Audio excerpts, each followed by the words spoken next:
Hi, I'm Shannon Coiner, and I am the author of The Evolution of Dog Training, From Choke Chains to Clickers, Uncovering the Secrets of a Well-Behaved Dog. A lot of people ask me why I wrote this book.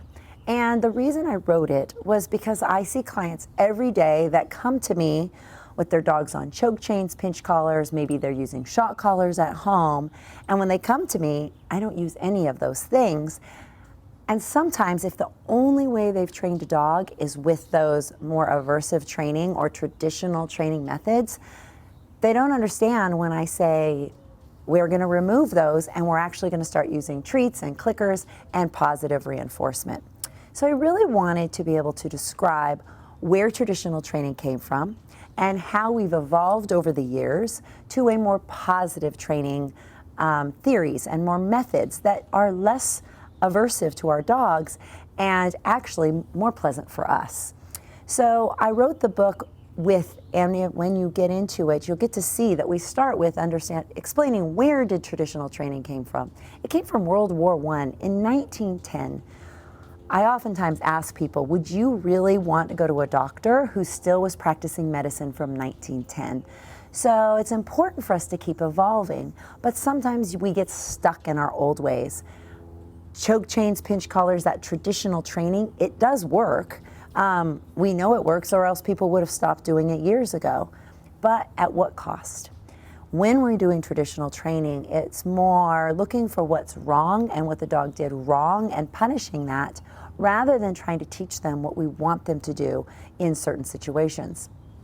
So by describing how science and how we've used science to go from traditional training to positive force-free training, you can see in a very easy to read way why it changed, how it changed, and you can watch in how it has evolved.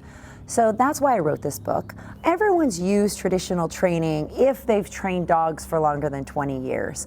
I've used traditional training. I started officially really training dogs when I was about 15 or 16 years old, and the classes I took with my lab Missy were all traditionally trained. We used choke chains. They offered pinch collars if your dog was uncontrollable on the choke chain.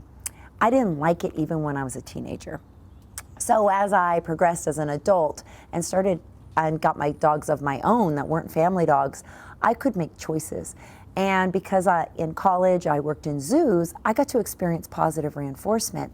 And I started using that on my dogs and really trying to look into all the different methods of using positive reinforcement. So over the years, even my techniques, my positive reinforcement techniques, have adjusted and changed as we've learned more and more about how dogs learn. And we're starting to see more and more that they learn just like we do. And we all learn better when we're not stressed, and aversive training just naturally causes more stress. So by using positive force-free techniques, you are less stressed and your dog is less stressed. So I hope you get a chance to check out the book, and I will have these video segments to help enhance each chapter as we go on. So I hope you pick up your Evolution of Dog Training and follow this journey with me throughout the book.